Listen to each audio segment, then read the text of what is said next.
அன்பின் இரட்சகர் இயேசு கிறிஸ்துவின் நாமத்தில் வாழ்த்துக்கள். இந்த நாளிலும் ஓசியா தீர்க்கதரிசியின் புஸ்தகம் 12வது அதிகாரத்தில் 2வது செய்தியாக 6ஆம் வசனத்தை மாத்திரம் கற்றுக்கொள்ளலாம். இப்பொழுதும் நீ உன் தேவனிடத்தில் திரும்பு, தயவையும் நியாயத்தையும் கைக்கொண்டு இடைவிடாமல் உன் தேவனை நம்பிக்கொண்டிரு என்று சொல்லி தேவனிடத்தில் திரும்பும்படியாக, கைக்கொள்ளும்படியாக, நம்பிக்கொண்டிருக்கும்படியாக ஒரு செய்தியை இங்கே ஆண்டவர் வடக்கு இஸ்ரவேலுக்கு அவர் கொடுக்கிறதை பார்க்கிறோம். இன்றைக்கும் நமக்கு ஆண்டவர் கொடுக்கிற கட்டளை, நீ உன் தேவனிடத்தில் திரும்பு, தயவையும் நியாயத்தையும் கைக்கொண்டு வாழ்ந்துவிடு, உன் தேவனை நம்பிக்கொண்டிரு என்கிற செய்தியையே கொடுக்கிறார். தமது மக்கள் உண்மையற்றவர்களாயிருந்தும் அவர்கள் தம்மிடம் திரும்ப வேண்டுமெனவும், தயவு நீதி ஆகியவற்றில் நிலைத்திருந்து அவருக்காக காத்திருக்க வேண்டுமெனவும் மீண்டும் மீண்டும் ஆண்டவர் நினைப்பூட்டுகிறவராக இருக்கிறார். மனம் திரும்பி தேவனிடம் வருவது என்பது வெறும் பாவத்துக்காக மனம் வருந்துவது மட்டுமல்ல, நாம் வேதத்தின் அடிப்படையில் உண்மையான மனதுடன் அன்பு, நீதி இவற்றுடன் தேவனை பின்தொடர்ந்து ஜெபத்தில் அவரது முகத்தை எப்பொழுதும் தேடி அவரை நம்பிக்கொண்டிருக்க வேண்டும் என்று சொல்லி ஆண்டவர் விரும்புகிறார். நம்பிக்கொண்டிரு. தேவனிடத்தில் பாவங்களுக்காக மனஸ்தாபப்பட்டு திரும்பி, தயவு அப்படின்னு சொன்னால் அன்பினால் நிரப்பப்பட்டவர்களாக அன்பை பெற்றுக்கொண்டு ஆவியின் கனியாகிய அன்பு, சந்தோஷம், சமாதானம், இந்த மூன்று எந்த ஒரு மனுஷன் முதல்ல பெற்றுக்கொள்ளுகிறானோ அவனுடைய வாழ்க்கையில் இவைகளை பெற்றுக்கொண்டது நிமித்தமாக மீதி 6 கனிகளும் அவனுடைய வாழ்க்கையில் அவைகள் வெளிப்பட ஆரம்பிக்கின்றன. அதில் முதல் காரியம் நீடிய பொறுமை என்று பார்க்கிறோம். 4வது அந்த ஆவியின் கனிகளில் பட்டியலிடப்பட்டிருக்கிற காரியம் நீடிய பொறுமை. அதுதான் ஆண்டவரை நம்பிக்கொண்டிரு. நமக்கு ஆசீர்வாதங்களோ நன்மைகளோ நடப்பதற்காகவோ அல்லது நம்ம ஜெபிக்கிற ஜெபங்கள் கேட்கப்படுகிறதற்காகவோ ஆண்டவரை நம்பிக்கொண்டிருக்கும்படியாக இங்கே ஓசியாவின் மூலமாக ஆண்டவர் அறிவுறுத்துகிறார். சங்கீதம் 5ஆம் அதிகாரம் 3ஆம் வசனத்தில், கர்த்தாவே காலையில் என் சத்தத்தை கேட்டருள்வீர், காலையில் உமக்கு நேரே வந்து ஆயத்தமாகி காத்திருப்பேன் என்று சங்கீதக்காரர் சொல்லுகிறார். காலையில் மாத்திரமல்ல, அவர் ஒரு வாழ்க்கையில் அந்தி சந்தி மத்தியான வேளைகளிலும் நான் உம்மை நோக்கி நான் கூப்பிடுகிறேன் என்று சொல்லுகிறார். படுக்கையில் உம்மை நினைக்கிறேன், ராஜாமங்களில் உம்மை தியானிக்கிறேன் என்று சொல்லுகிறார்.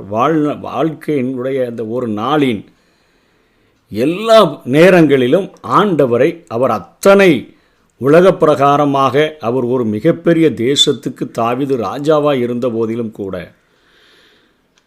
24 hours அவர் தன்னுடைய இருதயத்தில் ஆண்டவரை சுமக்கிறவராக, ஆண்டவரை இருதயத்தில் வைத்திருக்கிறவராக அவர் காணப்பட்டார். அதனால தான் சொல்கிறார், கர்த்தரை எப்பொழுதும் எனக்கு முன்பாக நான் வைத்திருக்கிறேன், அவர் எனது வலது பாரிசத்தில் இருக்கிறபடியினால் அசைக்கப்படுவதில்லை. இன்னொரு சங்கீதத்தில் சொல்லும்போது சொல்லுகிறார், நான் அதிகமாய் அசைக்கப்படுவதில்லை. மனுஷனை போல சில நேரங்களில் நான் அசைக்கப்பட்டு விடுகிறேன், ஆனால் அதிகமாக நான் அசைக்கப்படுவதில்லை என்று சொல்லுகிறார். இங்கே ஆண்டவர் என் சத்தத்தை கேட்டருளுவீர் என்று சொல்லுகிறதை பார்க்கிறோம்.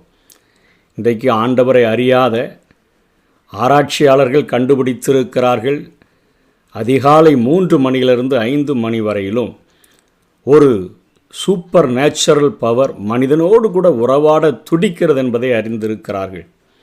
அவர்கள் அறிக்கையிடுகிறார்கள், அதிகாலையில் என்னை தேடுகிறவர்கள் என்னை கண்டடைவார்கள் என்று வேதம் சொல்லுகிறது. ஆகவே நம்முடைய சத்தத்தை கேட்கிற அவருடைய சமூகத்தில் நாம் அவரை தேடி வர வேண்டும் என்று சொல்லி, அவரை நம்பிக்கொண்டு அவரிடத்தில் கேட்க வேண்டும் என்று சொல்லி இங்கே சொல்லப்படுகிறது. சங்கீதம் 27:14 திரும்பவும் சொல்லுகிறார், கர்த்தருக்கு காத்திரு, அவர் உன் இருதயத்தை ஸ்திரப்படுத்துவார். இன்றைக்கி இந்த உலக வாழ்க்கையில் நமக்கு புதிய வானம் புதிய பூமி வரையிலும் தெரியும்.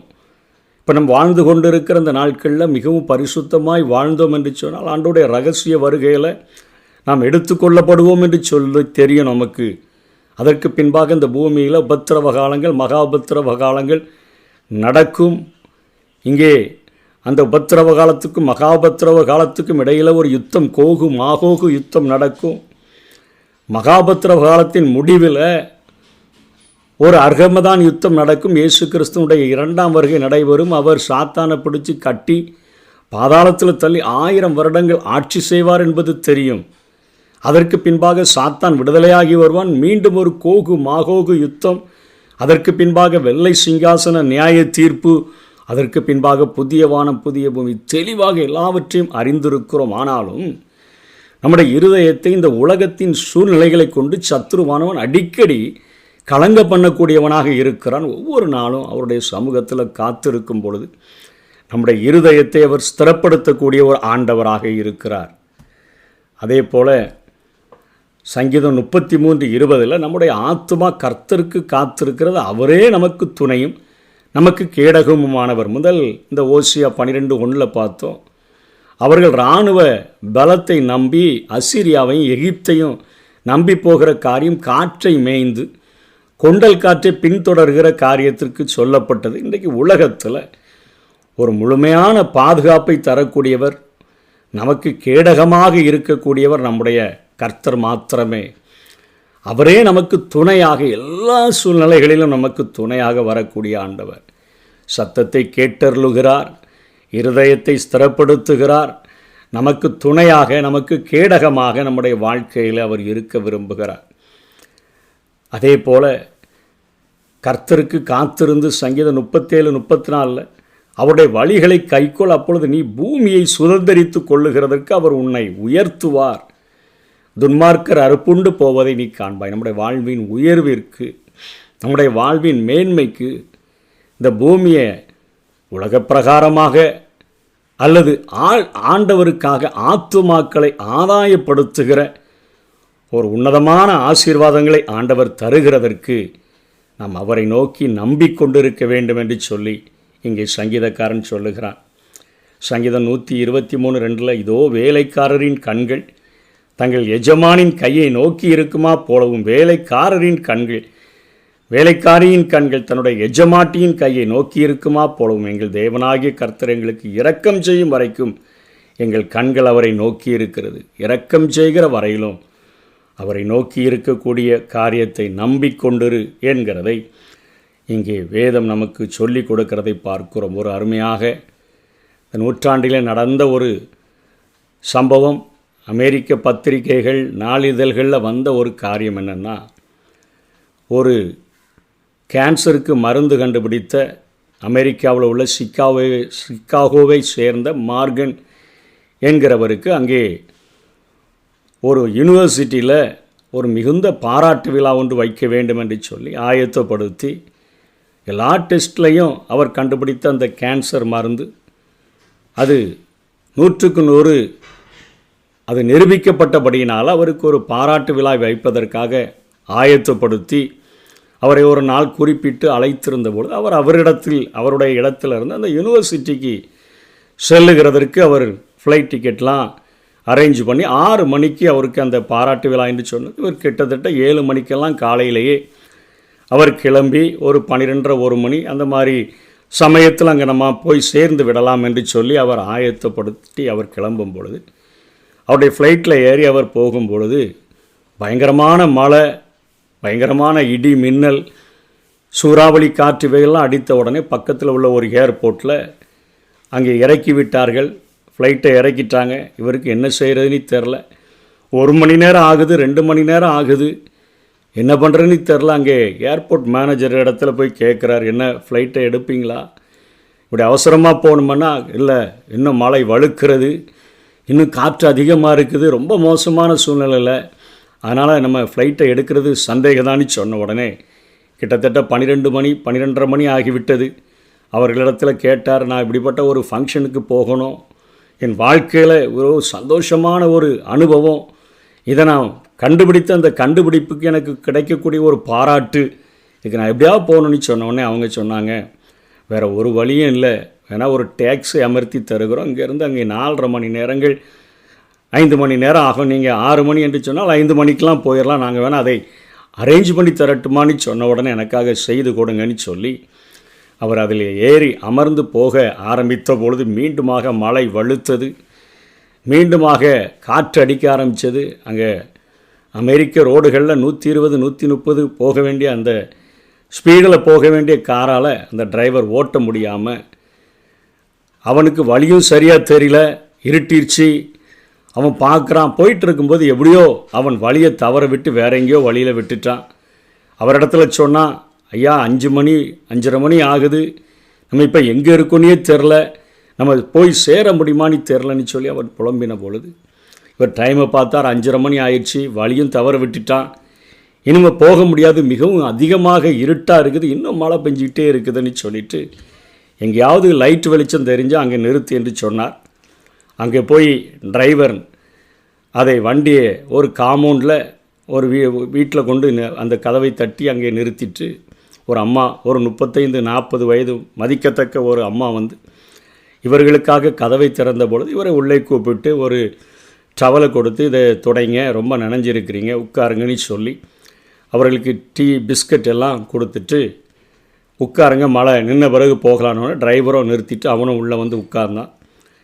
இந்த அம்மா சொன்னாங்க, மழை அதிகமாக பெய்துட்டு இருக்குது, அதனால் ஒரு 7-7:30 மணிக்கெலாம் நான் உங்களுக்கு டிஃபன் ஆயத்தப்படுத்தி தர்றேன், நீங்கள் சாப்பிடுங்க, இப்போ எனக்கு ஒரு வேலை இருக்குது, நான் செய்து விட்டு வருகிறேன் என்று சொல்லி. என்ன வேலை? கொஞ்சம் ஜெபம் பண்ண வேண்டியது இருக்குது, நான் போய் ஜெபித்து விட்டு ஜெப வேலை அந்த நேரத்தில் வருகிறேன் என்று சொல்லி அவள் ஒரு ரூமில் போய் அங்கே அவள் ஜெபிக்க அவள் உட்கார்ந்தாள்.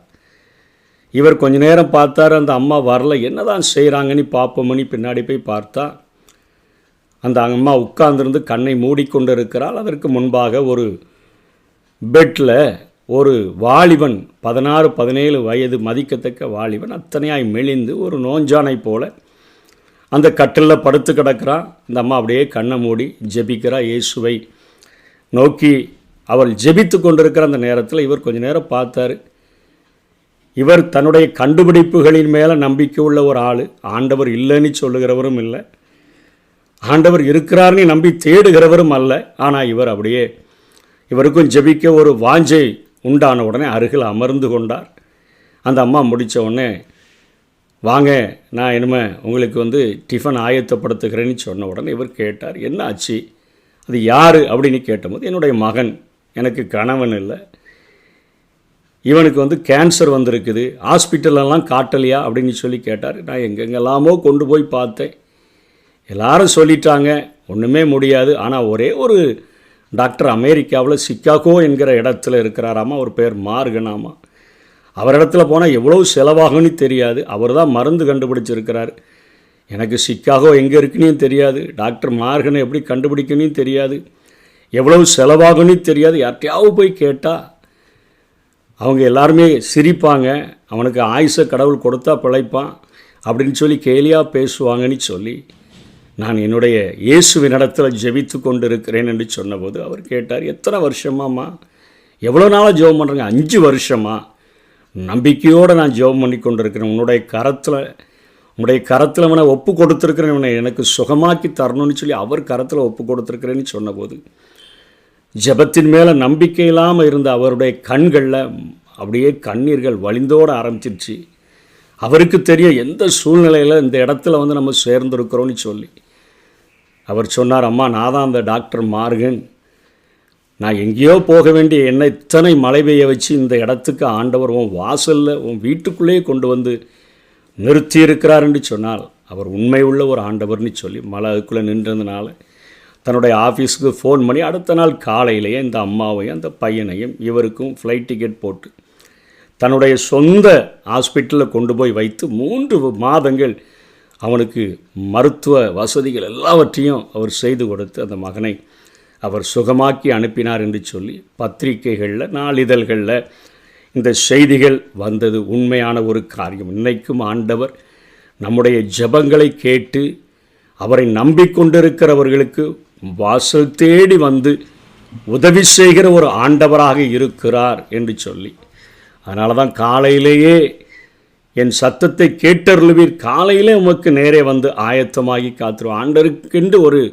டைமை ஒதுக்கி அவருடைய சன்னிதானத்தில் காத்திருக்கும் பொழுது அவரை நம்பிக்கொண்டிருக்கும் பொழுது அவரை நம்பின ஒருத்தரையும் அவர் வெட்கப்படுத்தாத ஒரு ஆண்டவர். அவரை நோக்கி பார்த்து பிரகாசமடைந்தார்கள். அவருடைய முகங்கள் வெட்கப்படவில்லை. ஆகவே ஜெபத்தில் உறுதியாய் தரித்திருந்து மனம் திரும்ப வேண்டிய காரியங்களில் மனம் திரும்பி தீமை செய்தலை விட்டுவிட்டு அன்பு நீதி தயவு நீதியை காட்டுகிறவர்களாக நன்மை செய்கிறவர்கள் வழிகளை படித்து கொண்டு அவரையே நம்பிக்கொண்டிருந்தோன்னு சொன்னார். இந்த உலகத்தில் ஒரு ஆசீர்வதிக்கப்பட்ட சந்ததியாக அவருடைய சித்தத்தை நிறைவேற்றுகிறவர்களாக வாழ முடியும். அப்படிப்பட்ட கிருபைகளை தேவன் நமக்கு தந்தருள்வாராக. ஆமென். கர்த்தருக்கு காத்திருப்போ, வெட்கப்பட்டு போவதில்லை. நிச்சயமாய் முடிவு உண்டு, நம்பிக்கை வீண் போகாது. கர்த்தருக்கு காத்திருப்போ, வெட்கப்பட்டு போவதில்லை.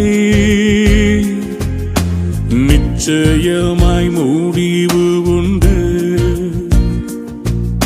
நம்பிக்கை வீண் போகாது.